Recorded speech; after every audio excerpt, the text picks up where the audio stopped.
तो झारखंड में कोरोना एक बार फिर पैर पसार रहा है। ऐसे में स्वास्थ्य मंत्री बन्ना गुप्ता ने कोरोना संक्रमण के संभावित चौथी लहर से पहले स्वास्थ्य महकमे और अपनी ओर से किए जा रहे प्रयासों और संकट से सीख लेकर इससे निपटने की बात कही है। सरकार इसे लेकर कितनी तैयार है और क्या कुछ प्रयास कर रही है, इसे लेकर समाचार प्लस से खास बातचीत की मंत्री बन्ना गुप्ता ने।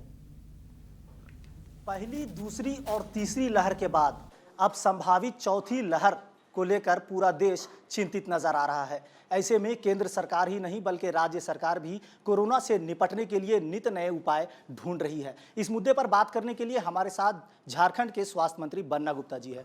गुप्ता जी, बहुत बहुत स्वागत है आपका। जी नमस्कार। सबसे पहले बात करेंगे कि केंद्र सरकार जहां कोरोना से निपटने के लिए कई उपाय लगा रहे हैं, ऐसे में झारखंड सरकार जो है अपनी ओर से क्या कुछ तैयारियों में है, जैसे कि झारखंड में एक बार फिर से कोरोना पैर पसार रहा है? नहीं, देखिए, जब शुरुआती दौर था कोविड-19 का तो लोग इस बीमारी को लेके बहुत अनभिज्ञ थे।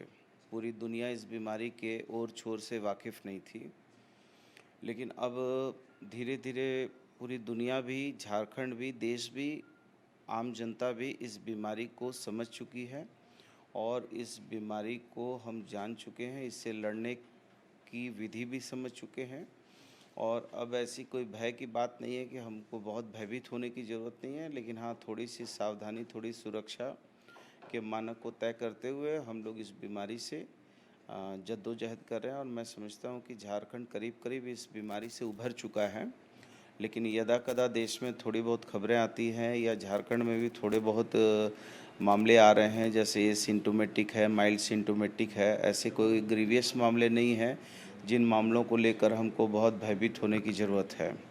तो मैं ये समझता हूँ कि कुल मिला के अब हम लोग जो हैं इसके विरुद्ध में मजबूती से खड़े हुए हैं शंखनाद करने के लिए। तो जी, एक चीज़ तो तय है कि संकट ही सफलता की नींव है। इस संकट को, इस चुनौती को झारखंड ने देखा।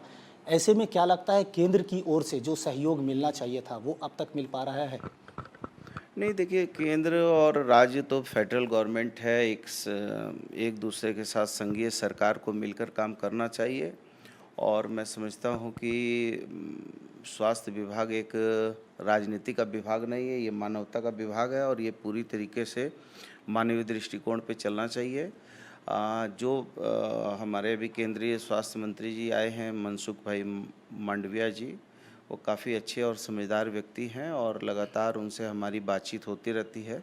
और जो थोड़ा बहुत कहीं कहीं राजनीति में, स्वाभाविक है कि राजनीति में थोड़ा बहुत वैचारिक मतांतर होते हैं, होने भी चाहिए और ये स्वस्थ राजनीति की पहचान भी है, लेकिन इससे राजनीतिक मतांतर से राज्य हित, मानव हित, देश हित में प्रभाव नहीं पड़े, ये बड़ी बात है। और मैं समझता हूँ मनसुख भाई मांडविया जी के आने से ये कमी खामी दूर हो रही है और हम लोग एक दूसरे के सहयोगी साथी बनकर इस स्वास्थ्य विभाग में काम कर रहे हैं। बिल्कुल। तो केंद्र सरकार हो या फिर राज्य सरकार, कोरोना संक्रमण के संभावित चौथी लहर से पूर्व अपनी तैयारियां कर रखी है। झारखंड में ही भले ही देर से ही सही, लेकिन जीनोम सीक्वेंसिंग की मशीन अब आ गई है और टेस्टिंग की प्रक्रिया हो या फिर बूस्टर डोज की, लोग अपनी तैयारियों में है। स्वास्थ्य महकमा भी इसकी पूरी पुरजोर कोशिश कर रही है ताकि इस चेन को तोड़ा जा सके। तो कहते हैं कि हज़ारों मील की लंबी यात्रा पहले कदम से शुरू होती है और झारखंड सरकार ने इस पहले कदम को बढ़ा दिया है। अब देखना होगा स्वास्थ्य महकमे में या झारखंड के स्वास्थ्य को कितना सुरक्षित किया जा सके और लोगों को कितना सुरक्षित रखा जाता है, ये आने वाला समय बताएगा। अपने सहयोगी अरविंद के साथ मोइजुद्दीन, समाचार।